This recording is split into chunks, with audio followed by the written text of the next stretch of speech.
Bom dia a todos, né?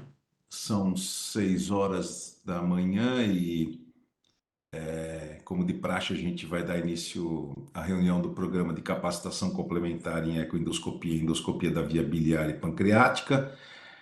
E hoje nós vamos falar, né?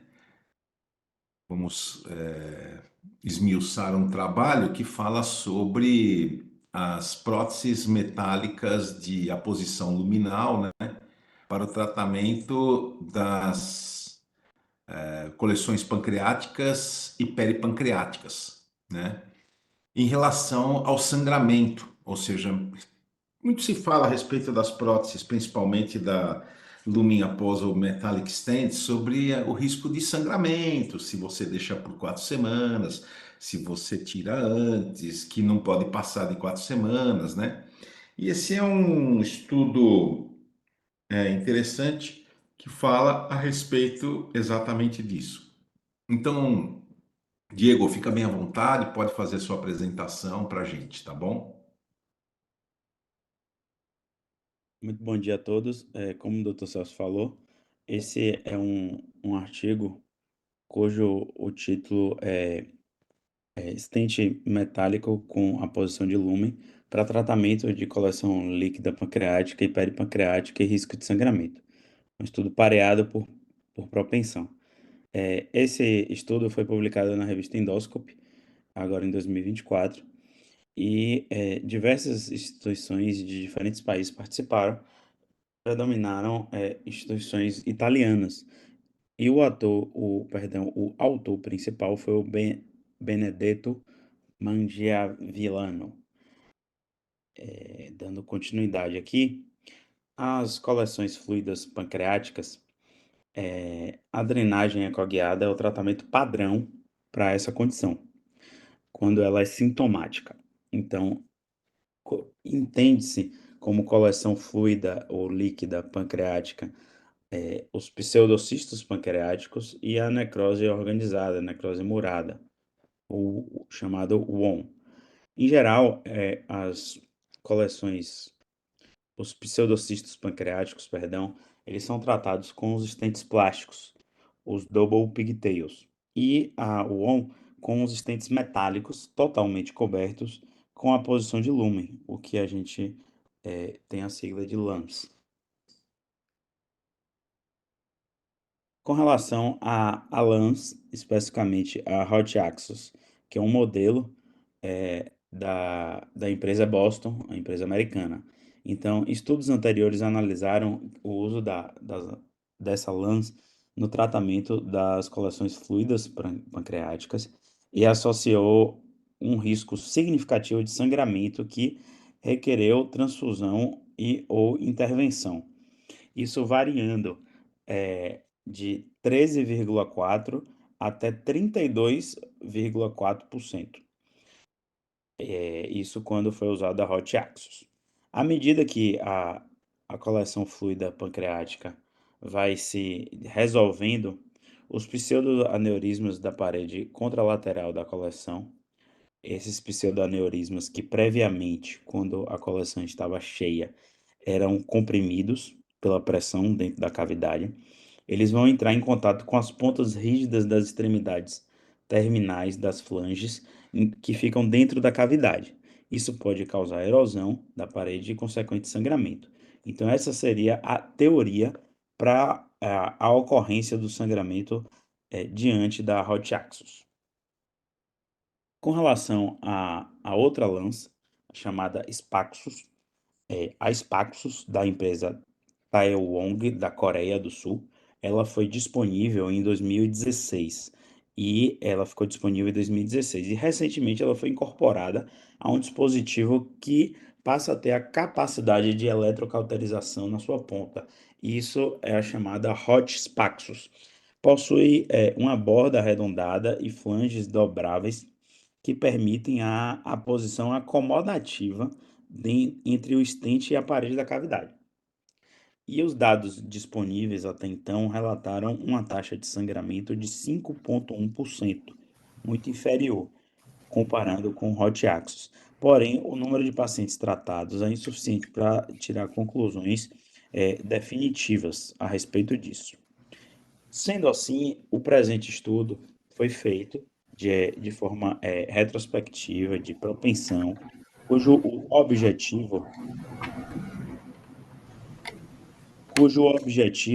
foi comparar a ocorrência de sangramento entre a prótese Hot-Axus e a Spaxus.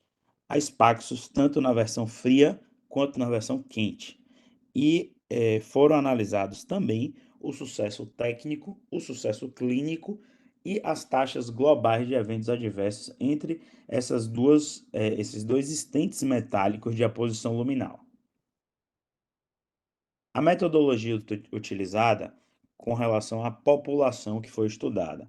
Foram incluídos no estudo adultos com coleções fluidas pancreáticas, sintomáticos e tratados com a prótese de aposição luminal, seja fria ou seja quente, e as próteses que foram ou a Hot Axis ou a Spaxus.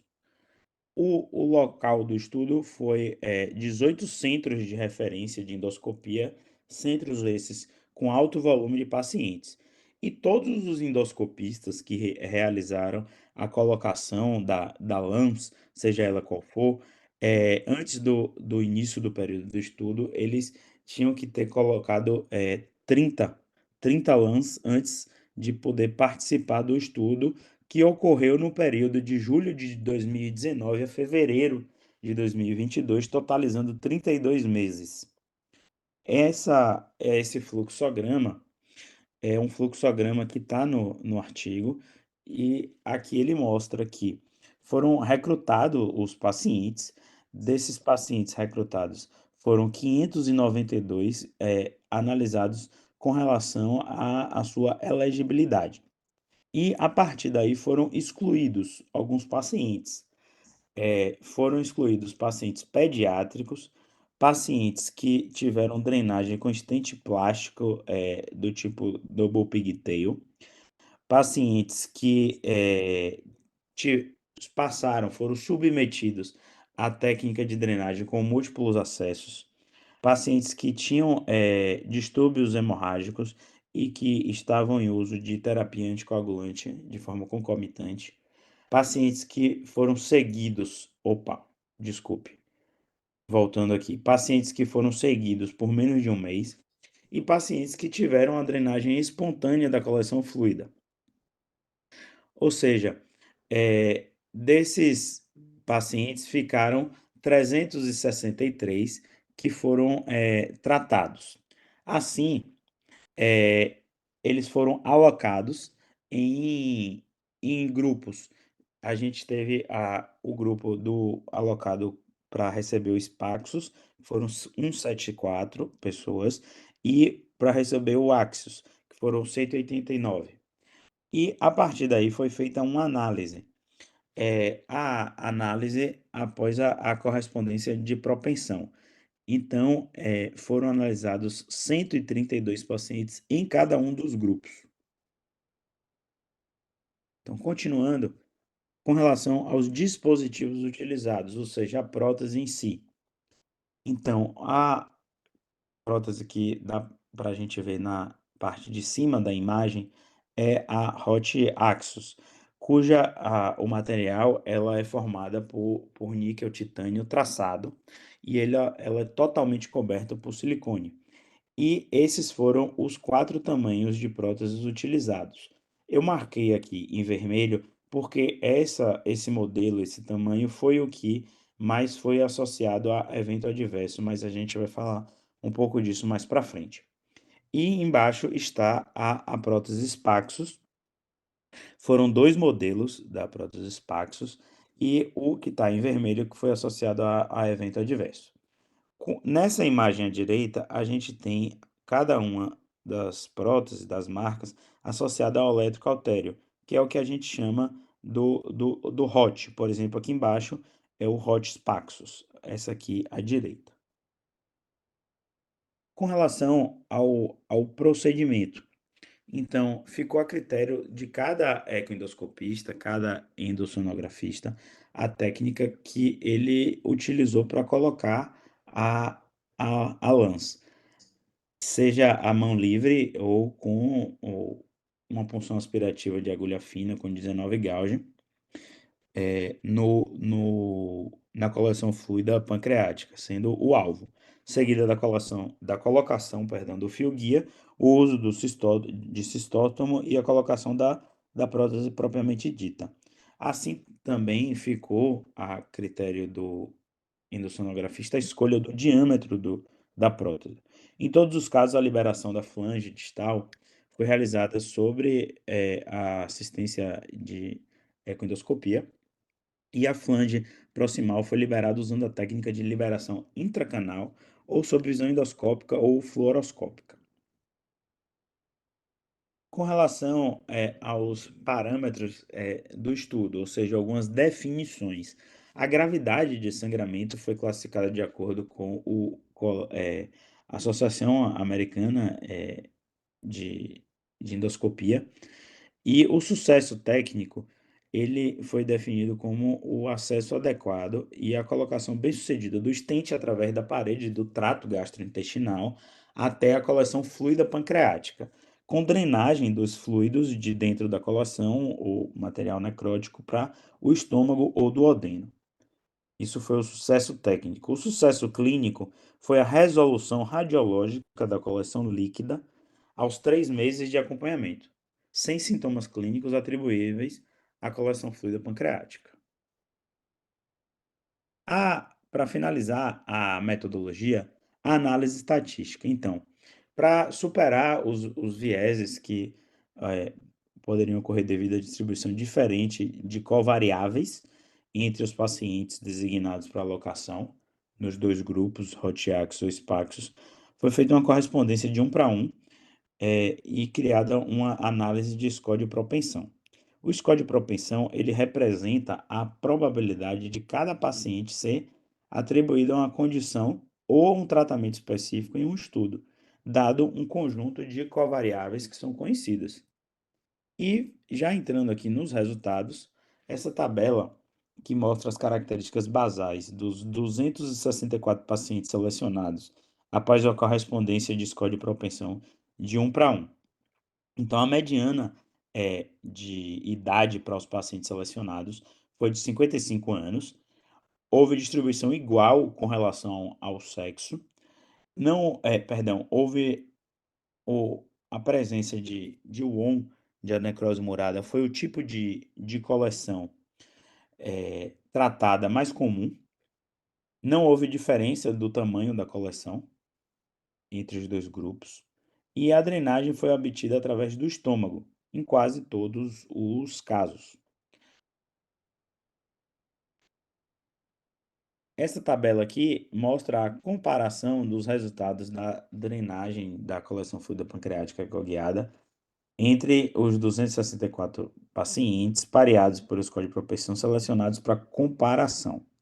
Então, essa aqui é a tabela, talvez a principal do estudo, na qual a gente identifica que as taxas de sucesso técnico, elas foram semelhantes entre os dois grupos, sendo para o Spaxus 100% e para o Axios 99,2%, assim como as taxas de sucesso clínico para o Spaxus 92,4% e para o Axios 93,1%. As taxas de eventos adversos gerais foram de 3% para o Spaxus e 9,8% para o Axus. Enquanto o sangramento severo, ou seja, que requer transfusão e ou intervenção, esse que foi o desfecho primário do estudo, ocorreu significativamente mais frequente no grupo Rotiaxus do que no Spaxus. Então foram 9 pacientes no grupo Axus, o que representou 6,8%, versus 2 pacientes no grupo Spaxus, representando 1,5%, um valor de P de 0,03. Os casos de sangramento do grupo Spaxus o tamanho do stent. Então, a gente viu que foram dois tamanhos que foram disponíveis no estudo. O tamanho do stent que teve caso de sangramento de Spaxos foi o 16 por 20 milímetros, foram um total de dois casos. Esses dois casos ocorreram 4 e 8 dias após o procedimento. E tiveram dois sítios de sangramento, digamos assim. O local de colocação do stent e o sangramento intracavitário. Uma vez que o sangramento foi no local de colocação do stent, o procedimento feito para tratar foi a remoção do stent, a injeção local de epinefrina e a aplicação de coagulação com plasma de argônio e a colocação de um segundo stent Spaxos após que o sangramento cessou. E, visto que houve sangramento intracavitário, foi feita uma injeção local de epinefrina e pó hemostático, hemospray. Em nenhum dos casos foi necessária a transfusão sanguínea. Nenhum dos dois casos. Já com relação aos casos de sangramento do grupo Hot Axis, foram três os tamanhos dos quatro disponíveis que foram associados ao sangramento. O que mais foi associado foram cinco casos, o tamanho 15 por 10 milímetros. O período de ocorrência do sangramento desses nove casos foram sangramento precoce, ou seja, em menos de 24 horas, que foram dois casos, sangramento entre 24 e 48 horas, também dois casos, e sangramento tardio, que foram cinco casos, ocorrendo em 12, 16, 18, 21 e 23 dias após o procedimento. O sangramento local, no local de colocação da prótese, foram cinco casos dos nove e foi feito um tratamento endoscópico. O sangramento intracavitário ocorreu em quatro dos nove casos e foi necessária a embolização por radiologia intervencionista. E nesses quatro casos foi necessária a transfusão sanguínea. Com relação aos eventos adversos, de uma maneira geral, o sangramento que necessitou de embolização arterial não diferiu significativamente, entre os dois grupos, Rotiaxus e Spaxus, sendo 3% versus 0%, com um P de 0,12. O Hot Axis ele foi associado, então, a uma taxa significativamente maior de eventos adversos gerais em comparação com o Spaxos, sendo 9,8% versus 3%, com um P de 0,04. Então, essa tabela 4, ela, ela mostra ainda os resultados. Então, aqui a análise de regressão logística para as taxas de sangramento que necessitaram de transfusão ou intervenção. Aqui a gente vê que a idade e o tipo do stent usado, e aí entende-se o Hot Axis, eles foram preditores significativos, um P de 0,3 de sangramento na análise multi e univariada, ou uni e multivariada. Passando aqui, a gente vai entrar na discussão propriamente dita. Então, o sangramento com necessidade de embolização arterial ele foi observado apenas em pacientes que foram tratados com Axos. Foram quatro casos que precisaram. Porém, não alcançou diferença significativa em comparação com os Paxos. Apesar de não haver diferença estatisticamente significante, a gente deve observar que esse evento adverso grave, ou seja, o sangramento com necessidade de embolização arterial, não ocorreu em nenhum caso com a colocação de Spaxos. Porém, a gente deve ter cautela na interpretação desses nossos dados, nesses resultados.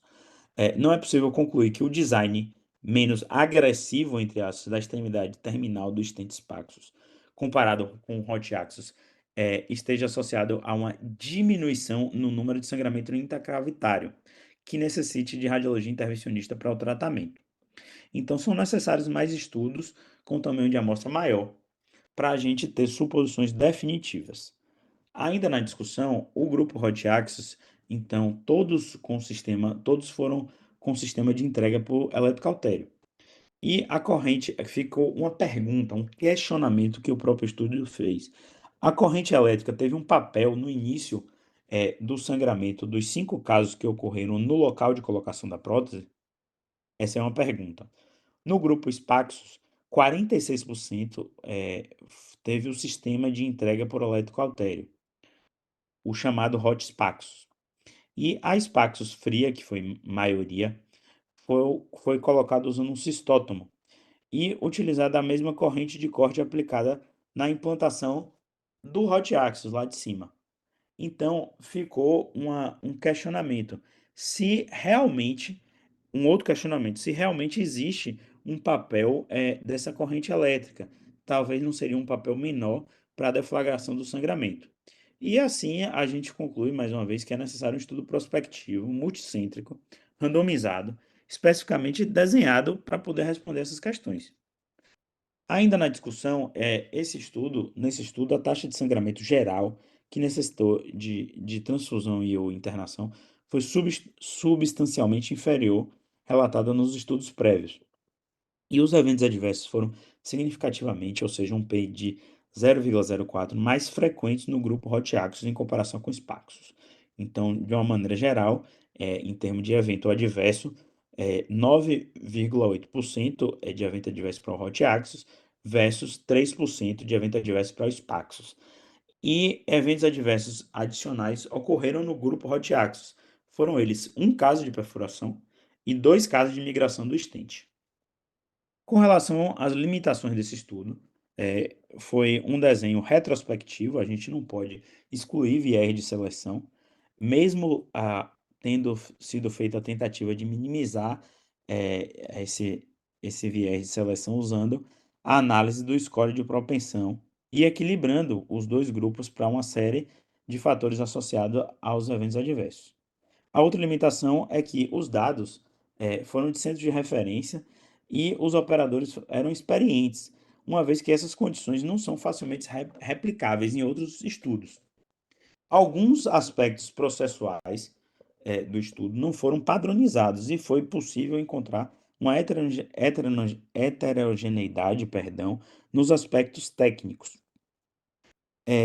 A etiologia dos episódios hemorrágicos nem sempre pôde ser devidamente identificada, apenas uma suposição. E os pontos favoráveis, ditos como os favoráveis, né? As dificuldades que eu acabei de falar, a dificuldade no desenvolvimento do estudo, elas são consistentes com o mundo real, digamos assim. Por quê? Porque os processos de tomada de decisão, sobretudo os processos técnicos, eles estão sujeitos à preferência e experiência de quem está fazendo o exame, e varia amplamente de acordo com a instituição que o procedimento está sendo realizado.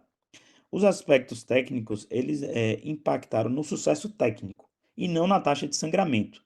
E a gente pode considerar como uma vantagem porque o objetivo do estudo é o desfecho primário, foi a taxa de sangramento, não o sucesso técnico.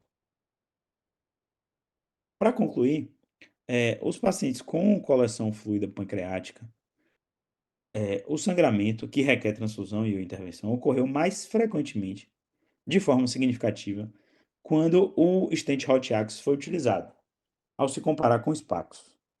E postulou-se que esse maior risco de sangramento está relacionado ao desenho da extremidade da flange do stent. Isso é uma suposição. Um ensaio clínico randomizado é necessário para obter uma comparação adequada e tirar uma conclusão definitiva. Obrigado. Obrigado, Diego, pela sua explanação. Eu acho que foi excelente, né? Mostra bem quais são, entre aspas, os maiores problemas que a gente tem, né? Eu acho que esse é um estudo interessante. Entretanto, existem alguns pontos que a gente deve destacar, né? Eu tenho uma percepção de que todos os estudos retrospectivos são estudos que podem, com certeza, e ele salientou isso, né? O colega que fez o trabalho, os estudos retrospectivos mostram exatamente aquilo que acontece no mundo real, né? Ou seja, realmente aquilo que a gente tem. E a gente sabe que de serviço em serviço você tem as variáveis do operador, né? Ou seja, é o operador que vai determinar o que ele vai usar. Isso sempre foi assim, principalmente em procedimentos operatórios, como é a implantação de uma prótese como essa, Hot Axios, né? Então, apesar de que os estudos retrospectivos não são, entre aspas, importantes para o mundo científico, ou seja, aquele mundo perfeito, a gente sabe que o mundo não é perfeito. E os estudos retrospectivos mostram exatamente aquilo que acontece no dia a dia das pessoas. Eu acho que esse estudo foi um pouquinho além, né? Ou seja, por isso que eu acho que até o Diego salientou bem, né? Em relação ao desenho da prótese. Fica muito difícil a gente, através da imagem de um desenho da prótese, ou da imagem do colocador da prótese, imaginar que um tipo de colocador pode ter muito mais taxa de sangramento do que outro tipo de colocador, né? Eu acho que isso realmente fica muito difícil e o próprio estudo salientou, né, que é apenas uma suposição, ou seja, mas é uma suposição que quando você coloca num trabalho científico, essa suposição marca, né, ou seja, eu acho que esse é um ponto fundamental. Que existem complicações com a colocação da Hot Axios, ou da Axios, ou da Spaxos, isso eu não tenho dúvida. Nós mesmos já tivemos complicações de sangramento, né? Casos graves, inclusive. Tivemos, inclusive, até depois, a gente pode até comentar, um óbito, ou seja, de um sangramento de um paciente que não veio no momento exato para remover a prótese. Então, quer dizer, esse é um procedimento que a gente tem que ter muito cuidado. E o que eu, para terminar, dizer é que os estudos retrospectivos, eles são muito bons, né? Principalmente para você fazer um estudo de propensão, mas avaliar com certeza uma análise multivariada e univariada daqueles fatores que você coleta para saber exatamente o que é que pode acontecer quando você usa um ou quando você usa outro. Então, acho que realmente é um estudo interessante, que nos ensina algumas coisas, né? Que nos faz tomar cuidado com a utilização da Hot Axios e que realmente nos chama atenção, principalmente de que a taxa de sangramento não é negligenciável nesses casos. Então, eu gostaria de abrir a discussão aí para o pessoal. Se alguém quiser fazer algum comentário, fique bem à vontade. Coloquei até uma mensagem aqui. Se alguém quiser fazer algum comentário, pode abrir a câmera e fazer o comentário. Se quiser colocar no bate-papo, pode colocar no bate-papo. A gente vai, com certeza, responder todas as perguntas. Então, eu estou abrindo aqui a discussão. Humberto, fique bem à vontade para falar e dar seu parecer em relação a esse tipo de técnica. Bom dia a todos. O Diego colocou de forma bem prática, né, o trabalho que é bem prático mesmo, né? Já de muito tempo, tenta-se comparar as próteses, né, para drenagem, coleções. Até o protocolo de Orlando, que o trabalho cita, ele tem algoritmos lá de escolha de prótese em que a prótese plástica, as próteses plásticas entram nesse algoritmo, né? Eu tive na mão, mas não foi a Hot Spacios, eu tive na mão a, o modelo a frio, né? Vamos dizer assim, a última vez que eu fiz uma drenagem, mas não escolhi ela para fazer a drenagem, porque eu sempre achei que o eletrocautério na ponta abrevia o procedimento e fica mais preciso o procedimento. Então, eu não posso dizer em termos de técnica, eu sei que não tem aquela manopla que a Hot Axios tem, né? É um dispositivo de liberação mais simples, parecido com as próteses biliares que a gente coloca na via biliar. Agora, eu tenho algumas questões. Embora o número de drenagens de lesões, de coleções necróticas foi similar nos dois grupos de prótese, a gente sabe que qual é o tempo que foi feita essa drenagem. Eu não vi isso no trabalho. A maioria dos relatos de sangramento foram como o Celso falou, assim, de retirada da prótese metálica num tempo muito tardio, depois de 4 semanas, 8 semanas, 6 semanas, enfim, quanto mais tempo deixar, os trabalhos mostravam que o sangramento teria uma taxa maior de sangramento. Nesse trabalho, eu não vi o tempo que foi escolhido. Se tende, ô Diego, por favor, você me fala. Eu acho que isso é importante, e como é também importante, seguindo desses que fizeram o sangramento, ou os efeitos adversos, que eles focaram mais no sangramento, quais foram os pacientes com necrose e quais foram os pacientes com pseudocisto. Também não vi se separaram isso, porque eu acho que é importante, porque a necrose é uma coleção mais friável, mais corrosiva, vamos dizer assim, que pode expor mais vasos do que a coleção por pseudocisto, que já é bem encapsulada, bem mais fibrótica, deve ter uma propensão a sangramento menor. Então, foram essas duas. E isso é importante porque qual é a repercussão clínica de um paciente que é grave, geralmente é grave, mas no pseudocisto, geralmente ele é menos grave. Se não for um pseudocisto infectado, é um paciente que você escolhe até o tempo de fazer, não tem uma urgência, muito menos emergência. Já o paciente com necrose, geralmente é um paciente mais inflamado, mais toxêmico, mesmo que você deixe maturar, vamos dizer assim, a coleção com 4 semanas, mas é um paciente mais grave. Um sangramento nesse paciente, a repercussão clínica é muito ruim, né, para o paciente. Então, assim, dos que sangraram, foram pseudocisto ou foram coleções com necrose, né, ou alfa-necrose? Isso eu não vi, né? Eu não vi. E a outra coisa que eles colocam é a questão da corrente, né? Então, a corrente de corte sem coagulação poderia afetar? Não sei comentar sobre isso. Se a gente fizer uma analogia com o colo, a gente usando no colo direito, na parede do colo direito corrente, você tem sangramento em segundo tempo, mais tardio, pela necrose proporcionada pela eletrocoagulação na parede. Ao passo que a corrente de corte, ou sangra na hora, ou não sangra, né? Então, assim, é uma questão que eu não sei responder, porque nessa eletrocoagulação, quer dizer, não é nem eletrocoagulação, a gente geralmente usa a corrente de corte, que fica mais fácil entrar na coleção. Então, assim, eu não sei se alguém viu, como pontos finais, assim, se houve, em que tipo de coleção, né? E qual foi o que teve mais complicações, e qual foi o tempo de drenagem de todas essas coleções, que o número é grande, né? O número de pacientes dos dois grupos é grande. Diego, você quer responder as perguntas? Essas respostas tem no trabalho, Diego?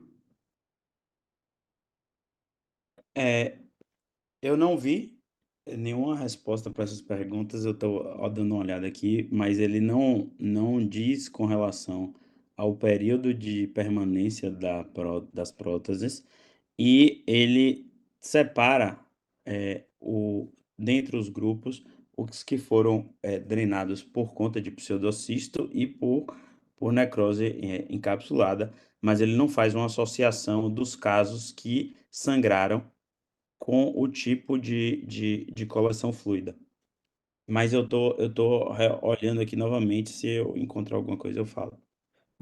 Diego, eles analisaram esses dados, por exemplo, o tempo de drenagem, o tempo de remoção da prótese, eles analisaram esses dados ou não? É isso que eu falei, não. Tá. Então, esse é um estudo, né, de propensão, né? O estudo de propensão, ele se caracteriza pela avaliação de um único desfecho. E o desfecho que eles avaliaram aí foi o seguinte: eu, no início da minha técnica, eu tenho sangramento ou não tenho sangramento? O que chamou a atenção nesse estudo de propensão é que eles determinaram também sangramento depois de 12, 16 e 21 dias, né? Isso chamou um pouquinho a atenção, ou seja, mas eles, muito provavelmente, eles só computaram os pacientes que chegaram sangrando no pronto atendimento do hospital. Então, acho que esse foi o problema do estudo, né? Eu acho que é um estudo realmente interessante, entretanto, ele tem essa falha, né? Eu acho que isso é até uma falha, porque a sua pergunta tem realmente interesse, né, para a gente. Tanto que o caso que nós tivemos grave, que eu até comentei aqui, foi um caso que o paciente ficou com a prótese por mais de 50 dias. Nós até publicamos esse caso, né, porque foi um caso realmente extremamente triste para a gente, né? Porque o paciente sumiu não quis mais tirar, né? Ficou muito bem, obrigado. E quando a coleção, que era uma necrose encistada, ela sumiu completamente, a borda da prótese erodiu sobre a mesentérica, a artéria mesentérica.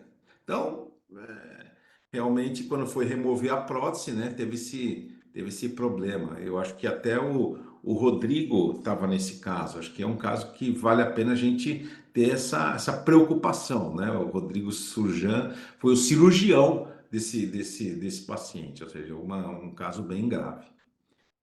Quero saber se alguém tem mais algum comentário, por favor, fique bem à vontade. Jorge, eu não sei se o Jorge está aí. Se ele quiser fazer algum comentário a respeito do trabalho, fique bem à vontade. Trabalho, primeiro, assim, mais Estamos uma te ouvindo baixo, Jorge.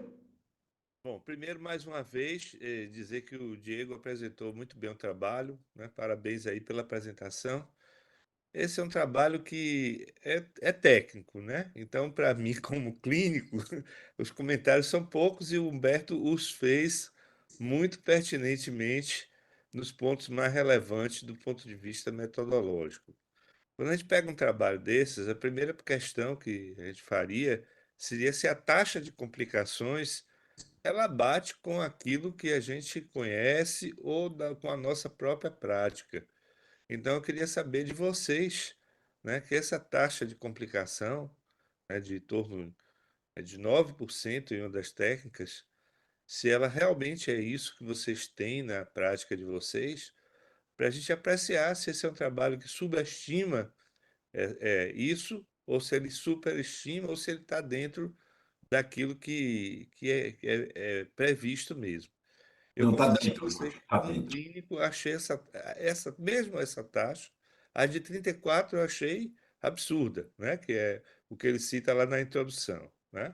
Mas mesmo essa taxa aí de torno de 9, 10%, eu confesso que achei uma taxa consideravelmente alta, tá? Para um procedimento que visa ser um procedimento minimamente invasivo. Então, queria ouvir de vocês esse comentário. Com relação à parte metodológica, que também é o que a gente procura fazer sempre aqui, comentários metodológicos em termos de ciência, né?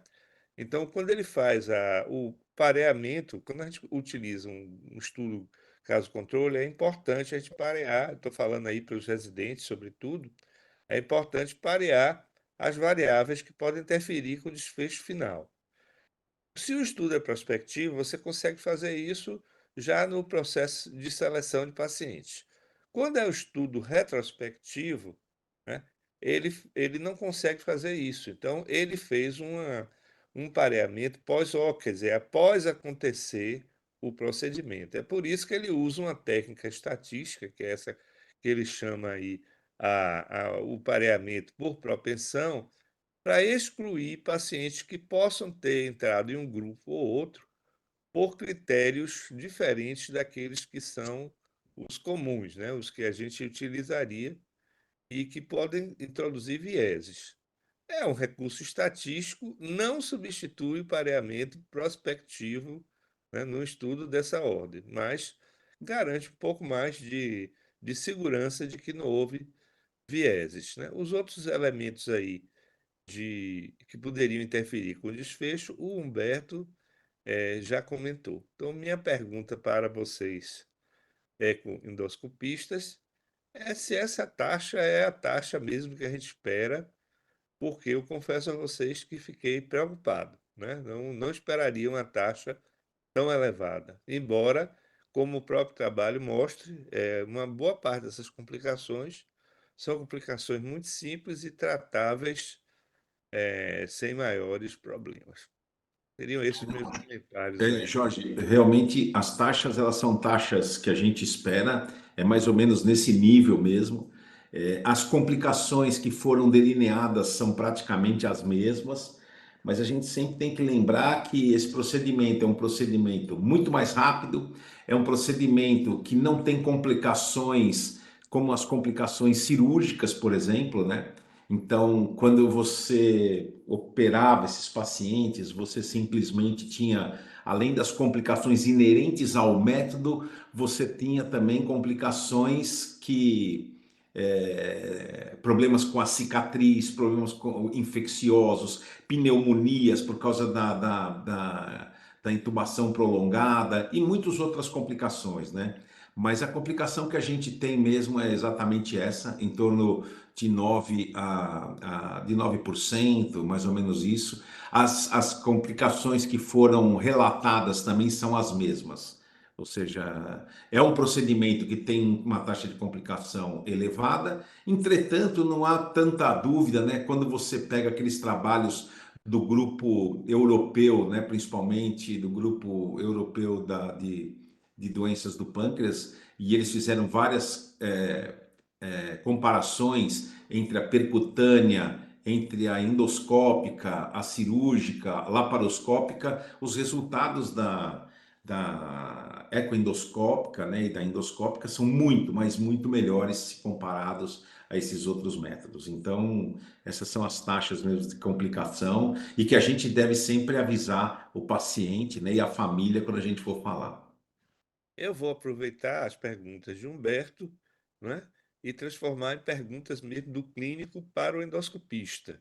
Em que momento vocês acham que deveria ser? Não vou falar em pseudocisto, que o pseudocisto já é uma coisa bem mais simples. Mas vou perguntar a vocês em que momento vocês indicariam a drenagem endoscópica com lâmina de um paciente com necrose infectada, desculpe, com necrose emparedada, né? Em que momento seria o melhor, né? Não falando de pseudocisto, né? Mas em necrose emparedada. E se vocês veriam algum outro problema técnico em termos de tamanho de necrose, localização, etc., que pudesse determinar a modificação da técnica de drenagem. Vou deixar essas perguntas para aprender um pouquinho com vocês e Então, Jorge, essas suas duas perguntas são simplesmente excelentes. Eu acho que essa é a grande dúvida, né? A primeira, principalmente, em relação ao tempo de drenagem, né?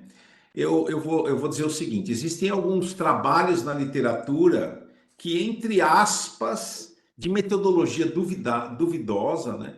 Que, entre aspas, vão contra aquilo que eu vou te dizer aqui. Mas a minha experiência, nós já tivemos a oportunidade de drenar muitos casos em Ribeirão Preto, ou seja, nós estamos fazendo um levantamento agora, para você ter uma ideia, nós estamos com só o nosso grupo lá, nós estamos com 178 pacientes, e a verdade é, a nossa impressão, mas agora nós vamos colocar em dados mesmo, né? A nossa impressão é de que, principalmente na Wall-Adolph necrosis, né? Quanto mais tarde você drena, melhores são os resultados. E quanto mais precoce você drena, você aumenta e muito o número de complicações e a estadia hospitalar. Essa é a minha impressão, tá? Ou seja, é a minha impressão que eu tenho, ou seja, a minha experiência pessoal em relação a isso. Toda vez que a gente não conseguiu dominar ou domar o furor cirúrgico, né, dos pacientes, do intensivista, quando o paciente está na UTI, e do cirurgião, a gente teve um trabalho muito maior. Aumentou o número de sessões para drenagem, o quadro infeccioso logo em seguida da drenagem aumentou. E todas as vezes que a gente segurou, mesmo na necrose infectada, e a gente conseguiu segurar esse, entre aspas, que eu chamo de furor, né? A gente realmente teve resultados melhores. Mas veja bem, eu tenho que te falar que existem poucos trabalhos na literatura a respeito disso. Os poucos que existem dizem que não há diferença, e é por isso que eu estou te falando que é ao contrário, que não há diferença. Mas eu pessoalmente, todas as vezes, sem exceção, que eu entrei com menos do que 4 semanas, esse é o número entre aspas cabalístico, eu tive muito trabalho, muito mais trabalho do que quando eu entrei depois de 4 semanas. Isso eu posso. Lembrando que os clínicos realmente ficam desesperados se o Não, paciente não exatamente. E o é, duro é conter o furor dos clínicos, porque eles acham que tem uma coleção que precisa ser drenada a qualquer custo, só que nós não temos só uma coleção como se fosse um abscesso simples, por exemplo, um abscesso hepático, que é completamente diferente de uma coleção pancreática, né? É uma coisa bem diferente, muito diferente. Eu sempre brinco com isso, porque realmente a gente fala, não, mas isso aí a gente tem que drenar. Não, não é assim. É porque a parte sistêmica do pâncreas é realmente uma coisa que destrói o indivíduo, né? Uma coisa bem complicada mesmo. Então, essa é a minha. Mas agora a gente vai ver se realmente isso é uma verdade ou não, porque a gente está fazendo, inclusive, todos os dados agora estão na mão de um estaticista para ver se isso é verdade ou não. Acho que o Então, Marcos Clarencio quer falar. Opa, pode falar, Jorge. último comentário, quer dizer, seria importante, viu, Celso, nesse trabalho de vocês, considerar as complicações dos pacientes que não foram drenados, não apenas as complicações endoscópicas, porque Sim. a indicação temporal tem a ver com as complicações clínicas. Não, exatamente, nós estamos vendo exatamente isso, complicações clínicas, Tem como todo o pneumonia, quem como drenou, sepsis. né? E as complicações do procedimento com quem não drenou e teve complicações clínicas pelo retardo na drenagem, enfim. Perfeito. Tá bom, é isso aí. Vamos. Marcos? Bom dia a todos. Bem, esse trabalho aí vocês já comentaram muito, mas a variável que me chamou a atenção e que certamente talvez tenha uma relação com o sangramento é o tempo de permanência da prótese no paciente, porque a gente sempre fica naquela preocupação de que depois de 2 semanas essa prótese ela deve ser retirada, removida, né? Porque a gente espera que com 2 semanas a gente já tire o paciente da sepse, já tem a diminuição da coleção, né? Então, eu não sei por que isso não foi comentado ou chamado a atenção no trabalho, que para mim é uma variável extremamente importante relacionada com a complicação sangramento, né? Bem, Celso, eu não tenho a sua vivência, né? Esses casos a gente encontra mais frequentemente, você sabe, no hospital escola, entendeu? Drenar pacientes que eu drenei fora do hospital escola foram muito poucos. Eu não tenho mais de 100 não, mas certamente eu tenho mais de 20, menos de 30 drenagens no período que nós ficamos aqui com o eco que está voltando agora, né? E a minha drenagem, a única vez que eu só usei uma vez Lance, mesmo assim foi da marca Saitec, que não tinha o sistema de térmico, né, de você fazer o orifício, né? Agora, eu te digo uma coisa, as drenagens que eu fiz aqui foi com um knife e botei piqueteio, na grande maioria teve uma resolução muito positiva, né?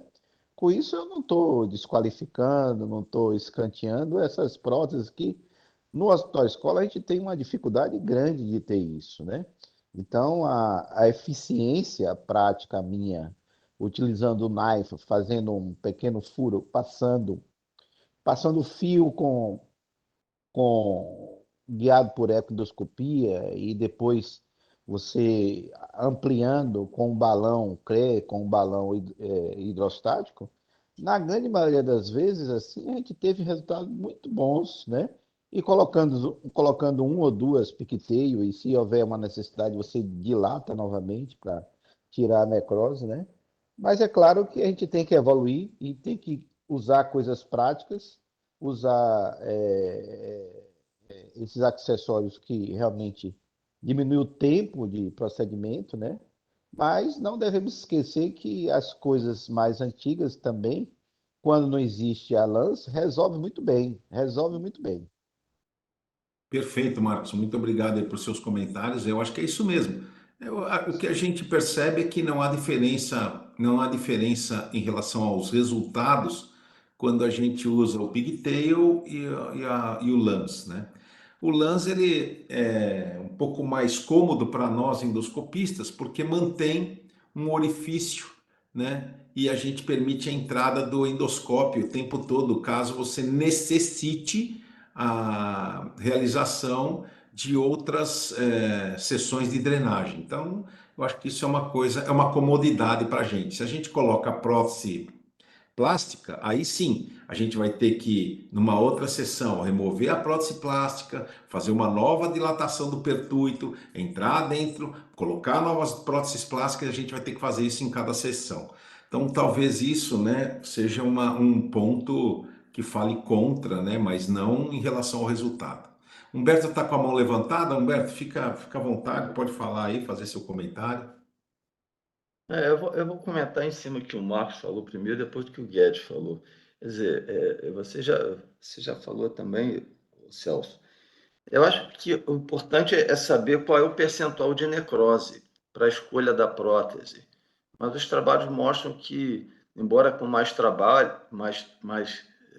é mais laborioso você ficar trocando as próteses plásticas, mas se você não pretende fazer muitas necrosectomias, mesmo assim a prótese plástica dá, mas se você pretende, uma prótese definitiva para você entrar várias vezes dentro da cavidade e limpar, poupa tempo, poupa trabalho.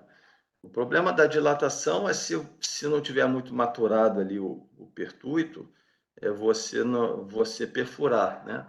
Então, na hora da dilatação. Mas sangramento é muito, se eu não me engano, eu não sei estatisticamente, mas eu não me lembro, mas é muito menor. Então, é claro que, por isso que eu perguntei se foram coleções, o que sangrou, foi coleções totalmente fluidas ou coleções ou com necrose, né? Porque são o interior dessas coleções e a parede, isso acho que vai determinar a possibilidade de sangramento, que foi o ponto aí de objetivo do trabalho, né? Que é o que a gente mais teme. E no trabalho mostra que não teve sangramentos, acho que de grande vulto, e os sangramentos foram numa fase inicial da drenagem, não foi como o Celso falou, depois de 4 semanas, que realmente as próteses, as lãs eram deixadas por muito tempo e na hora de retirar, ou mesmo espontaneamente, o sangramento era catastrófico, porque pegava vasos muito grandes. O trabalho mostra aí que com injeção de epinefrina, desculpa, mas eu considerar isso um sangramento, acho que não é importante. Eu não sei se foi transfundido, quantos pacientes foram transfundidos nesses sangramentos. Porque foi tudo, a maioria foi na fase inicial da drenagem, né? Agora que o Guedes falou, Guedes, é uma verdade. Quando é que eu dreno? Quando a UTI acalma, quando o pessoal da UTI fica mais calmo. E é importante que a gente vá praticamente diariamente à UTI. Mesmo a maioria das UTIs tem o rotina, tem o protocolo, mas toda vez que muda um plantonista, ele pega um paciente inflamado lá e vê na tomografia que tem uma coleção e liga para a gente quando é que você vai drenar, quando é que você vai drenar. Então, as primeiras 2 semanas que são piores, porque o paciente está muito grave e, como o Celso bem falou, o pessoal acha que é igual uma drenagem de um abscesso no membro inferior que você drenou, o paciente vai ficar bem. E não é isso. E os trabalhos que a drenagem foi feita na fase precoce são os trabalhos que os resultados mostram que a mortalidade foi igual, mas que eu estranho muito esse resultado. Eu não tenho coragem de colocar uma prótese, qualquer que seja, numa coleção ainda não organizada no paciente super inflamado. Exato, exato.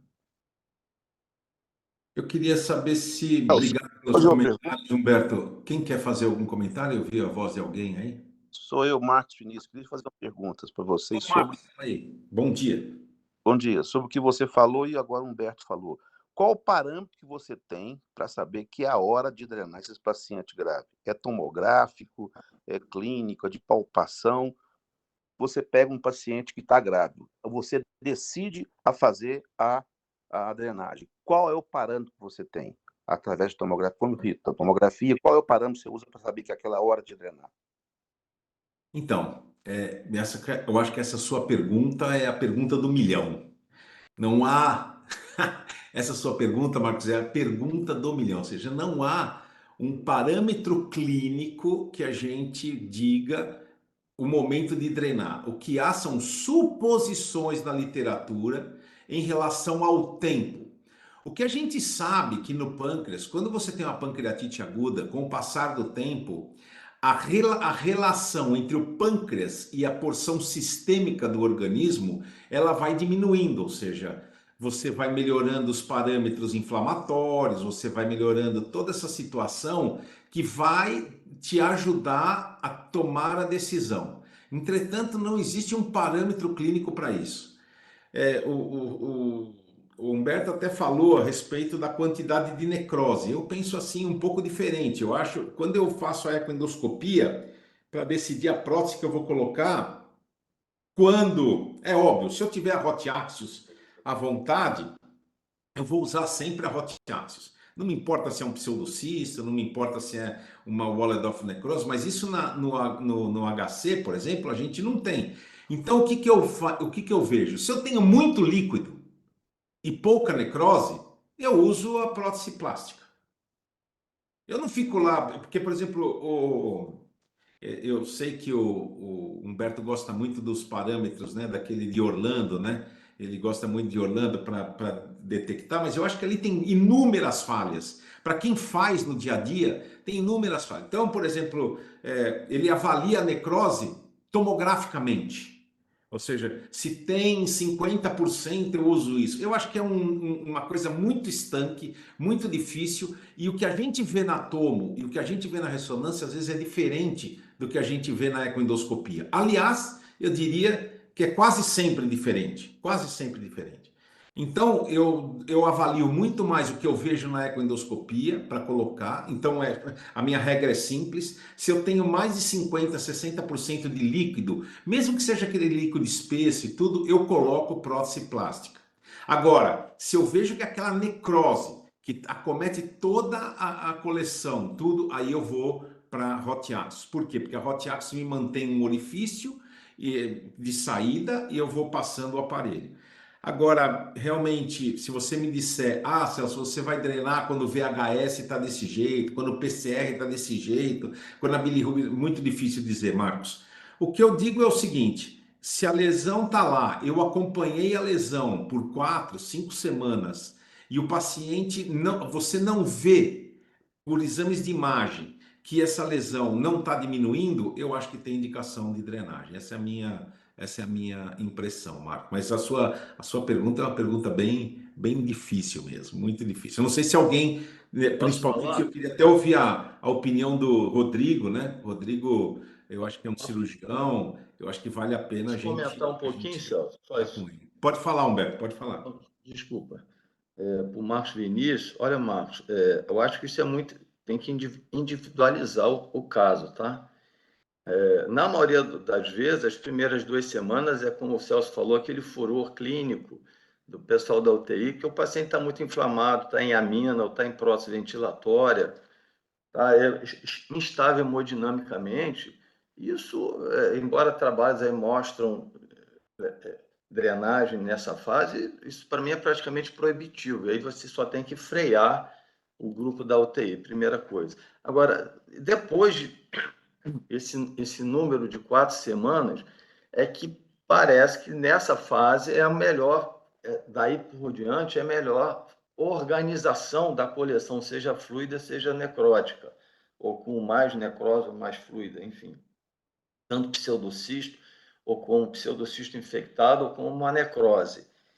Então, o que eu faço? Eu procuro, é um conjunto, eu procuro ver com o pessoal da clínica, e eu gosto de botar a mão, eu como fiz muito CTI, eu gosto de botar a mão no paciente, sabe?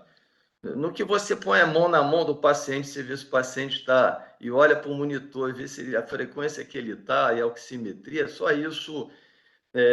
Se o paciente está em prótese ventilatória ainda, né? Quais são os parâmetros Então, isso eu acho que é muito importante, a parte clínica, você conversar com a UTI praticamente diariamente. Perfeito, E a parte radiológica, perfeito. procurar conversar com o radiologista qual é a organização daquela coleção e da parede.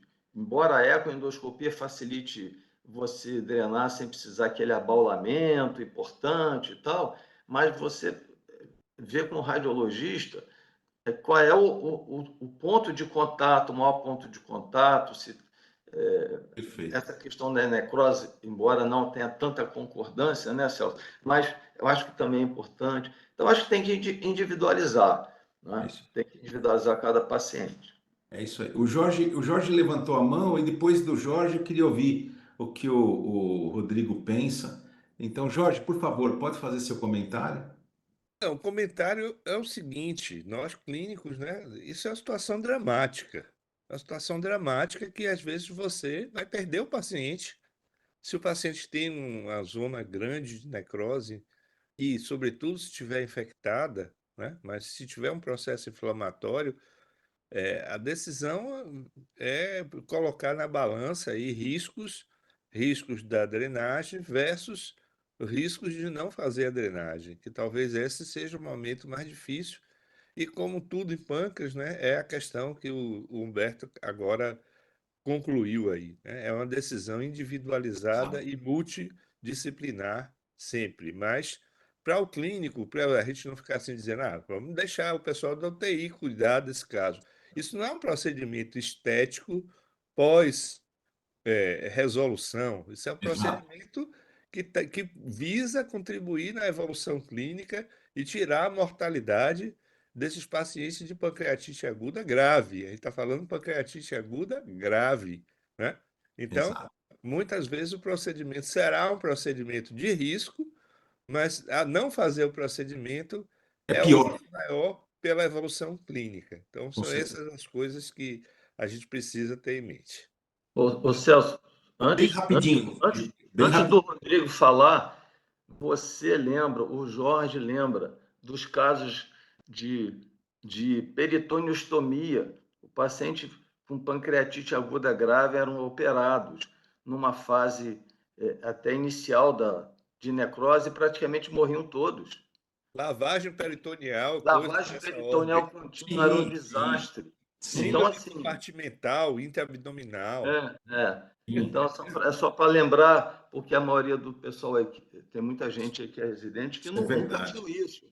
Nunca viu isso, né? E era catastrófico. Eu quero saber se o Rodrigo tem alguma coisa para falar, se ele não tiver nada para dizer, mas eu acho que o Rodrigo vai poder fazer um comentário. Vou pedir para você ser breve só, Rodrigo, porque a gente já tem que passar para a parte do caso clínico. Por favor, Rodrigo. Bom dia a todos, bom dia, Celso. Acho que, assim, o mais importante de tudo foi o que você falou, que todo mundo falou, na verdade, assim, ter calma, né? Então, assim, primeiro você tem que entender o doente, o que está causando o quadro inflamatório do paciente, né? Geralmente é o processo de pancreatite em si, né? Não a formação de coleções, né?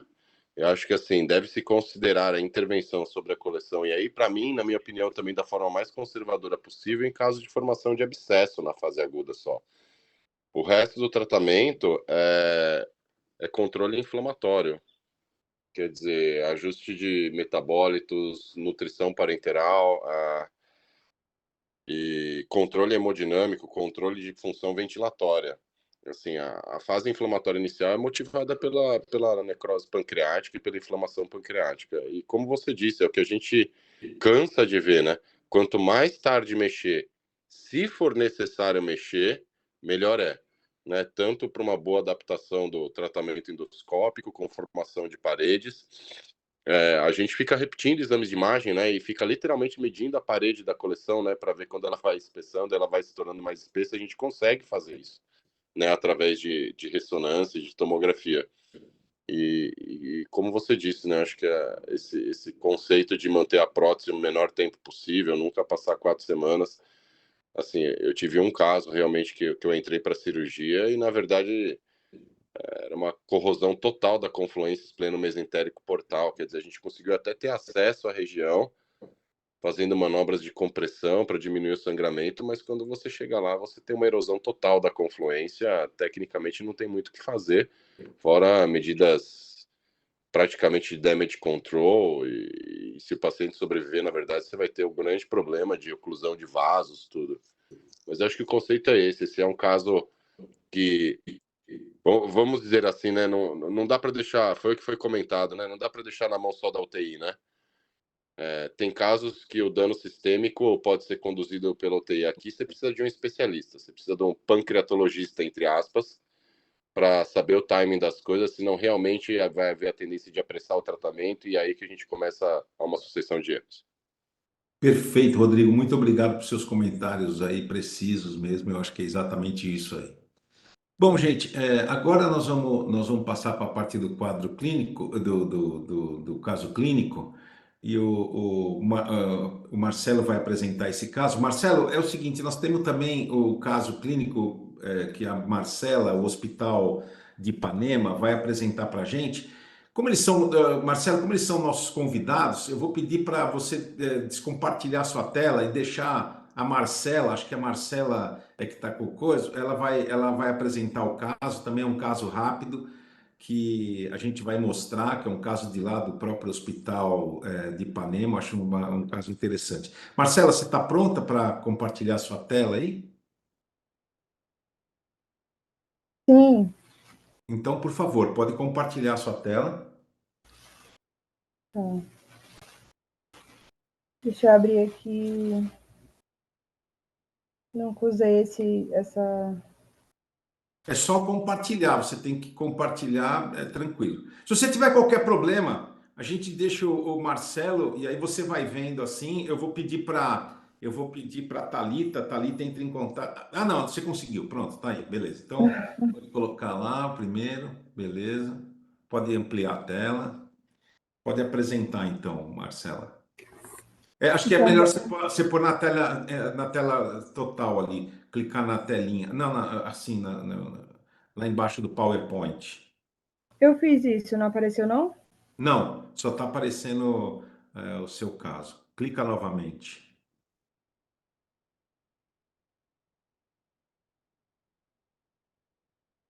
Foi? Agora, clica agora. Não.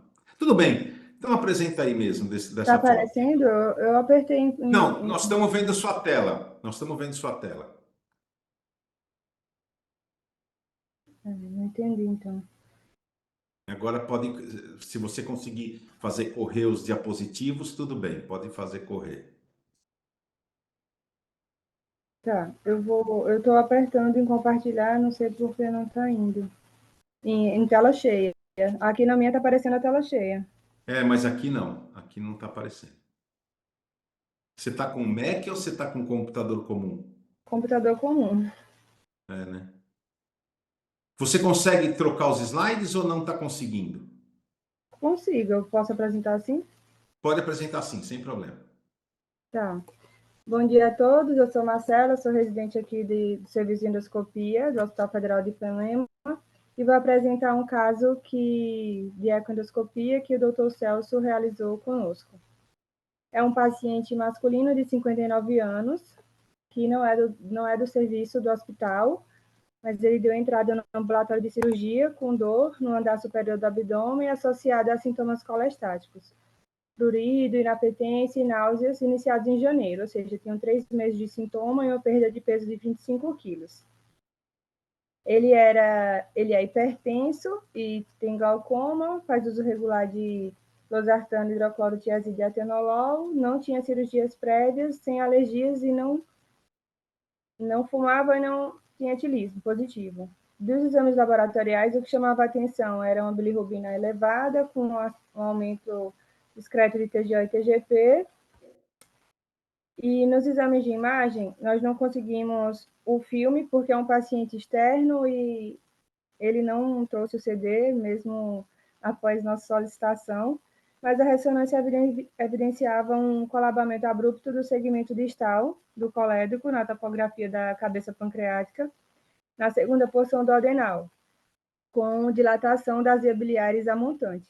Foi interrogado um tumor periampular, o colédoco media 19 milímetros, e tinha dilatação intrapancreática, colabamento abrupto também do ducto pancreático principal de visto na mesma topografia e ectasia montante, medindo 3,5 milímetros. O restante do parênquima pancreático não tinha alteração intestinal na ressonância e foram vistos alguns linfonodos mesentéricos e retroperitoneais. Foi realizada a CPRE após esse exame de imagem, no dia 26 de fevereiro, e a colangiografia mostrou importante dilatação das vias biliares, um colédoco medindo 16 milímetros no maior eixo e estenose do colédoco intrapancreático, com extensão de estenose de 3,5 centímetros. Foi realizada a papilotomia e a drenagem com prótese plástica biliar, 10 frentes por 9 centímetros. Esse paciente chegou no serviço do Hospital Federal de Ipanema em abril, no ambulatório de cirurgia, e nós conseguimos já marcar a econdoscopia dele, que foi realizada no dia 16 de abril. E foi reparada a papila duodenal, vista a prótese plástica biliar bem posicionada, não apresentava alterações ultrassonográficas, o colédoco foi reparado de toda extensão, medindo 0,76 centímetros, com uma prótese no seu interior. A vesícula biliar não foi reparada, a aorta, veia cava inferior, veia artéria mesentérica superiores não tiveram alterações vistas e não foram vistos linfonodos pela endoscopia. Em relação ao pâncreas, ele foi reparado em toda a sua extensão e foi visto na cabeça pancreática uma massa sólida hipoecóica ultrassom, medindo 2,6 por 1,9 nos maiores eixos, e a lesão invadiu o colédoco na porção distal, que foi vista a prótese plástica. E a lesão distava 0,5 centímetros da confluência espleno-mesentérica, e o ducto pancreático principal foi visto, identificado totalmente também, normal até a massa descrita, com uma ectasia montante, 0,7 centímetros e tortuosidade. Foram feitas 3 biópsias ecoguiadas. Eu vou agora passar o vídeo, onde vai dar para vocês visualizarem melhor o que eu falei agora da econdoscopia.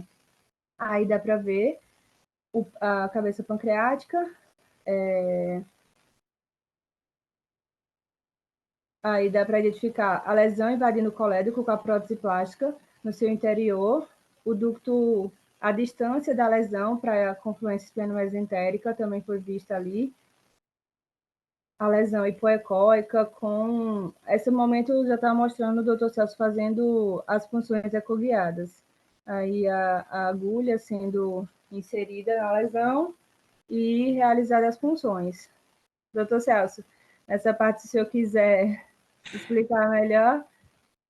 Então, aqui vocês estão vendo, né? Pode colocar o vídeo para correr novamente, acho que vale a pena. Então, aqui vocês estão vendo, né? Ela explicou direitinho a prótese plástica. Aqui vocês estão vendo a lesão com a sombra da prótese. Aqui toda a lesão. Vocês podem perceber que a lesão não acomete nenhuma estrutura vascular. Entretanto, a gente encontra inúmeros nódulos linfáticos. Se vocês olharem na tela à sua esquerda, bem acima do ângulo, né, onde vocês estão vendo aquela área do Doppler azul, vocês vão ver que vai encontrar um nódulo linfático. Pode deixar correr, pode deixar correr. Vocês vão ver que vai encontrar um nódulo linfático, ou seja, então existem inúmeros nódulos linfáticos. Aqui é o momento da agulha, né, de saída da agulha. Nós utilizamos uma agulha que a priori o conceito é de 5 biópsias numa única biópsia. Então foi, como vocês podem ver aí, nós estamos com a agulha principal, que é uma agulha de obtenção de microcore, né, uma agulha, uma FNB, que ela tem muitas das características da agulha da Procore, né? Então vocês estão vendo aí, e aí você usa 5 agulhas. Então vocês vão ver num momento aqui, vocês vão ver uma imagem que tem as 5 pontas da agulha dentro da massa, né? Daqui a pouquinho vocês vão ver isso. Aqui vocês estão vendo eu colocando a agulha mais profundamente, ou seja, na massa, né? E aí, vocês estão vendo aqui exatamente os 5 pontos aqui, vocês vão ver 5 pontos entrando, ou seja, então dá para você perceber que você consegue fazer essa recuperação. Olha aí os 5 pontos aqui, ó. Tá vendo? Vocês viram naquela imagem e aqui a gente removendo todos os 5. Olha aqui, ó, os 5 pontos da agulha entrando na lesão. Pode continuar agora, Marcela, fica bem à vontade. O paciente evoluiu bem no pós-procedimento, foi enviado material para análise, veio como anatomopatológico um IPMN com atipia citoarquitetural acentuada e área invasiva, e a imunistoquímica evidenciou adenocarcinoma ductal pancreático, negativo para instabilidade de microsatélite. A imagem... Não, pode falar, pode terminar. A imagem mostra uma característica de IPMN com alterações de vascularização, atipia na histologia, e o segmento, o paciente, como ele tinha uma lesão livre de acometimento de vasos, foi enviado para o retorno, né, para o ambulatório de cirurgia geral para programação cirúrgica. Inclusive, o paciente vai retornar hoje, então eu ainda não tenho essa confirmação do procedimento cirúrgico dele. Mas... Eu queria que você voltasse só no slide anterior, por favor. Eu quero só dizer o seguinte, o resultado pena que o Fila está viajando agora, ele está voltando de Portugal agora, ele não está aqui, né? Mas eu conversei com ele a respeito do caso, só para mostrar para vocês. Vocês estão vendo 2 filetes, né? Então, um filete bem acima de epitélio, que é um epitélio provavelmente um epitélio intestinal, onde você tem núcleos alongados, né, hipercromáticos, que se confundem principalmente na porção mais baixa. O diagnóstico final foi de um adenocarcinoma ductal pancreático, porém relacionado ao IPMN. Isso chamou bastante atenção. Por quê? Porque em nenhum exame se falam de áreas císticas, única e exclusivamente se fala dessa área sólida. Isso realmente chamou bastante atenção, ou seja, nos causou um pouco nós ficamos um pouco surpresos em relação a esse tipo de diagnóstico. E eu conversei com o Fila, e se vocês podem ver aqui ao lado, né, tem uma área mesmo de invasividade, que permitiu ao Fila falar de um adenocarcinoma ductal. E veio tanto material que ele conseguiu, inclusive, fazer uma imunistoquímica mostrando que esse paciente ele é negativo para instabilidade microsatélite.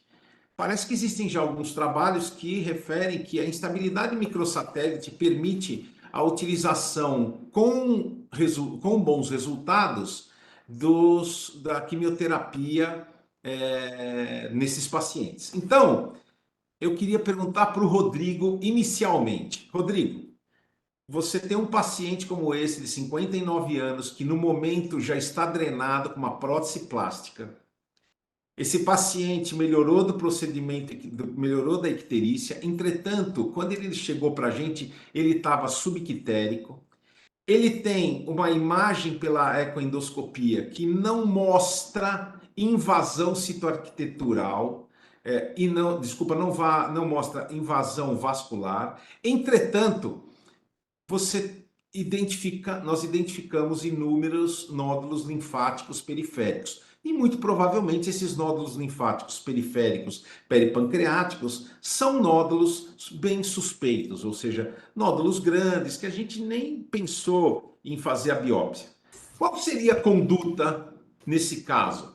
Você acha que nesse caso caberia a gente sabe que principalmente nesses pacientes que têm adenocarcinoma com relação ao IPMN, caberia uma QT neoadjuvante ou você acha que a gente deveria fazer uma cirurgia upfront? Qual que é a sua visão, Rodrigo? E depois eu quero discutir com os outros colegas em relação a isso.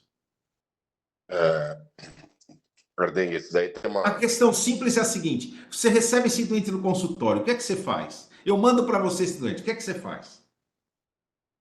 Você poderia responder de 2 formas. Então, assim, quando a gente fala dessas publicações novas, né, que foram do meio do ano passado para cá, a princípio não estaria errado esse paciente ser submetido a tratamento cirúrgico upfront, tá? Porque você não tem uma doença irressecável e não tem meta-distância, tá? Se você perguntasse para mim o que eu faria, eu falaria com o oncologista para fazer neoadjuvância nesse paciente, 6 ciclos, tá? Isso vai levar aí alguns poucos meses para ser feito, uns 4 meses, 3 meses mais ou menos, e para reirradiar o paciente. Não, mas eu quero saber o seguinte, Rodrigo, eu quero que você explique, porque nós temos residentes, nós temos outros colegas que não estão afeitos com a pancreatologia. Eu quero saber o seguinte, por que que você pediria uma neoadjuvância para esse doente? A ideia é mais ou menos o seguinte, antes a gente trabalhava com aquele conceito de ressecável, borderline e não ressecável, tá? A princípio, a gente tinha, até ano passado, ainda assim, aqueles ressecáveis indo para a cirurgia primeiro, os borderline e os avançados indo para quimioterapia, tá? Neoadjuvante ou quimioterapia de tentativa de conversão. O que a gente sempre discute aqui, com o que eu concordo, eu falei, estamos caminhando no sentido de todos os pacientes serem considerados, serem submetidos à neoadjuvância. Mesmo há um tempo atrás, aqueles que tinham invasão vascular, a gente ia para a cirurgia de ressecção e depois encaminhava esses pacientes para um oncologista, com reconstrução vascular, tudo tal. E a gente vinha num caminho de que ia acabar culminando que todos os pacientes iam para a neoadjuvância. Nos últimos meses, a partir da ASCO do ano passado, a gente regrediu um pouquinho nesse sentido, né? Então, assim, se indicando ser mais agressivo no tratamento cirúrgico para, novamente, depois só mandar o paciente para adjuvância. O que faz a gente parar para pensar que, assim, eu vou ser sincero com vocês, semana passada eu estava conversando com o Arthur, que é um oncologista super bom. A gente duplicou nossa casuística de paciente sem evidência de doença a longo prazo de pâncreas, quando veio uma sequência de 2 agora. Então, eu estava falando para ele, ótimo, eu já vi 4 na minha vida, desde 1997, pacientes com câncer de pâncreas que tiveram sobrevida a longo prazo sem evidência de doença. Isso a gente está falando mais de 5 anos, né? Então, assim, essa é uma discussão imensa que envolve muitos players aí, daqueles que fazem parte do tratamento desses pacientes. Não vou nem colocar aqui na discussão radioterapia, então, porque daí o negócio vai adquirir ainda outras proporções. Mas é um fato que, assim, a imensa maioria dos nossos pacientes vão morrer, né? E as recidivas não são tardias, assim, né? Então, assim, é uma doença gravíssima, que acho que cada um de nós aqui vai juntar no máximo os muito afortunados em 2 mãos, o número de pacientes com câncer de pâncreas do que sobreviveram a longo prazo. Então, faz sentido, né, você sempre tentar fazer um tratamento para o bloqueio sistêmico da doença. O que sempre vai poder ser questionado é a taxa de dropout, né? Então, assim, você tem um paciente que é ressecável, esse é um paciente ressecável, né? Aí a gente vai para aquela máxima nossa dos cirurgiões, né? A única forma de cura é através da cirurgia. E em alguns pacientes que são ressecáveis, vão para a adjuvância, eles acabam se tornando irressecáveis, quer dizer, eles perdem em vigência de adjuvância. Mas esse argumento também pode ser rebatido da seguinte forma: bom, o paciente que foi para a neoadjuvância e teve progressão de doença, esse paciente, de qualquer forma, por comportamento biológico, é um paciente que, se tivesse operado upfront, ia acabar tendo recidiva e ia acabar morrendo também, porque o comportamento biológico da lesão é muito grave, tá? Mas, assim, esse é o tema da moda aí na gastroenterologia, talvez um dos mais na moda de todos, o aparelho digestivo em termos de oncologia. E acho que a gente vai ver os próximos capítulos em breve aí, novamente voltando para a neoadjuvância, mesmo nos casos borderline, mas a gente vai ter que acompanhar essa evolução aí.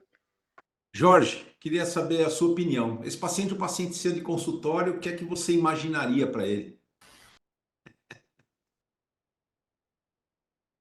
Jorge? Oba! Alô, tá ouvindo? Oi, estamos te ouvindo. Estamos te ouvindo. Eu acho que o Rodrigo já colocou aí, né, as dificuldades que a gente teria em termos de fazer um prognóstico para esse paciente, viu? Não teria muito mais a acrescentar, não. Perfeito. Mas você acha.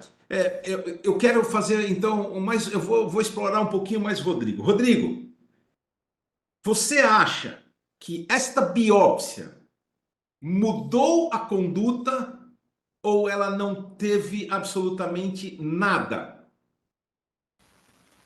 Você diz a biópsia do pâncreas?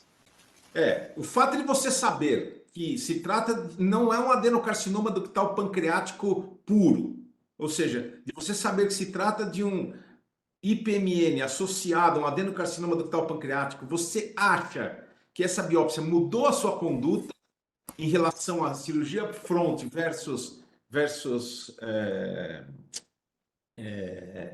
quimioterapia neoadjuvante ou não? Eu vou responder de duas formas. Acho que não, porque existe uma diferença de prognóstico mas não é tão significativa, né, entre aqueles de origem de IPMN e aqueles que não têm origem numa lesão cística, tá? Então, assim, a gente tem essa suspeita e tem um pouco de dado na literatura, mas que não acaba mudando em si a conduta em termos de protocolo. Então, assim, a gente está na frente de um adenocarcinoma ductal mesmo, né? Isso daqui deve ter evoluído de um IPMN aí. Esse daqui não é o subtipo coloide, né, Ardengue? Então, assim, deve ter vindo de um tipo gástrico aí ou coisa assim. Mas, por outro lado, vocês conhecem a minha opinião. Eu sou muito a favor de biópsia, mesmo nos casos que parecem um pouco mais claros e um pouco mais diretos. Eu sou extremamente a favor de aquisição tecidual. Essa é uma tecla que a Mayo sempre bateu há muito tempo. E um dos motivos para isso é que sim, eu já vi 2 ou 3 casos, ou um pouco mais na minha vida, de pacientes sendo submetidos a DPT com patologias que deveriam ter inicialmente tratamento clínico, simplesmente porque não foi feita a aquisição tecidual de tecido, que teria sido possível, e a tecnologia estava à disposição. Existe sim um pouco de diferença em termos de prognóstico para os diferentes subtipos e entre aqueles que são origens de lesões císticas ou não, mas que acabam não mudando o nosso tratamento se a gente pensar em termos de protocolo em si. Mas eu concordo com a conduta e eu concordo com a biópsia. Eu acho, né, Rodrigo, não sei se você vai concordar comigo, eu acho que esse doente tem 2 cenários. O primeiro cenário é um paciente que está sendo tratado no hospital público e que ele tem uma lesão que foi identificada pela ressonância, que foi identificada pela tomo, foi feita uma colange endoscópica para drenagem, porque o cara estava ictérico. Esse paciente, provavelmente, se cai na mão de um cirurgião mais zeloso, né, de um grupo zeloso, simplesmente vai operá-lo, ou seja, vai fazer uma cirurgia upfront e depois nós vamos ficar sabendo o resultado da biópsia e depois nós vamos tomar a conduta de quimioterapia ou qualquer outra coisa que nós vamos fazer como tratamento complementar.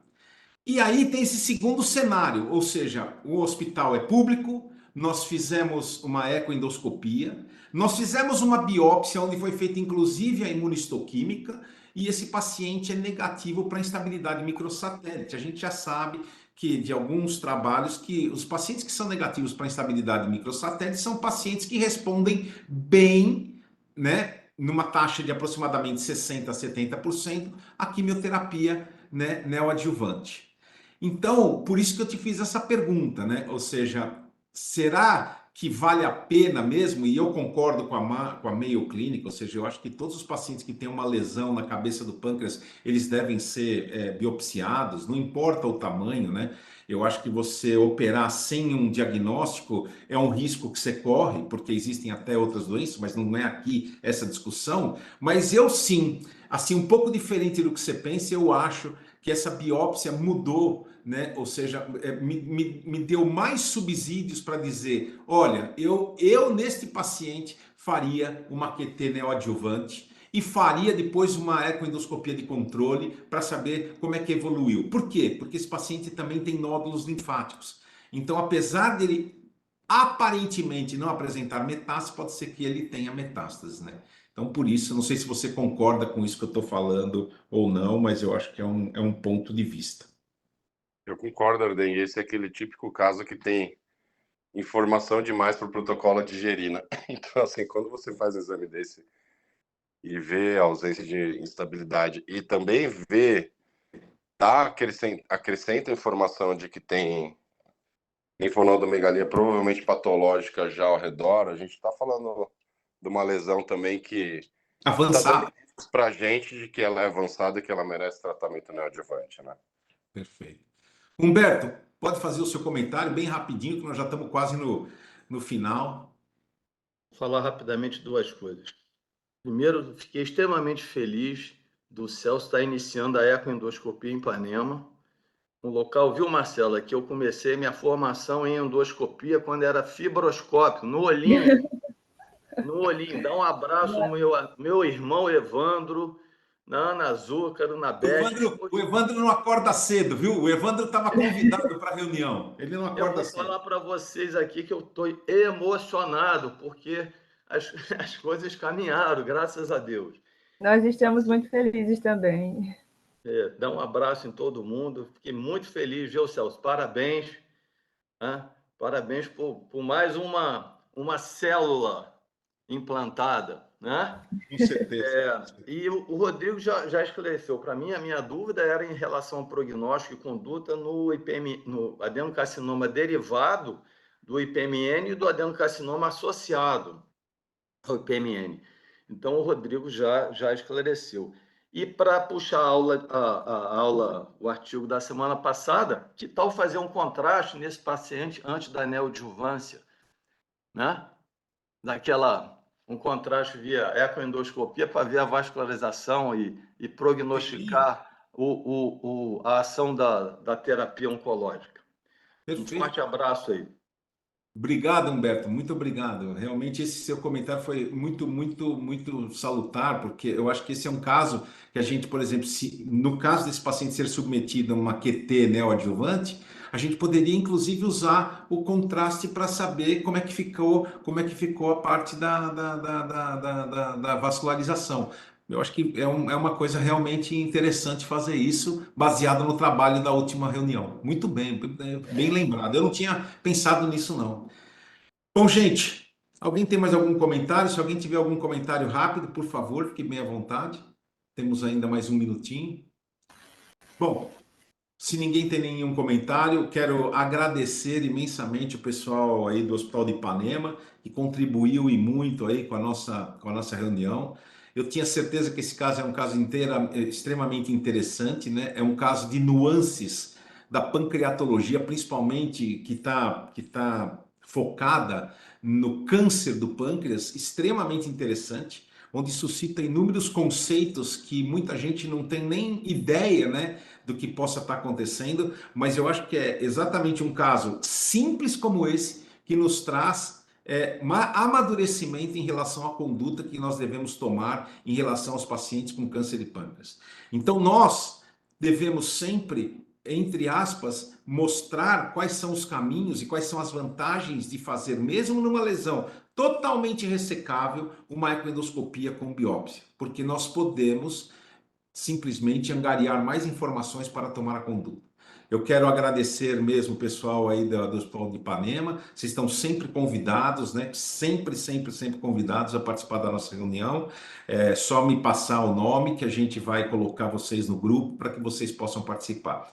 E eu desejo a todos uma boa semana, né? E também um bom final de semana. Um abraço a todo mundo, tá? Tchau para Obrigada, vocês. Celso. Até a próxima. Até logo. Tchau, tchau. Próxima semana, boa semana.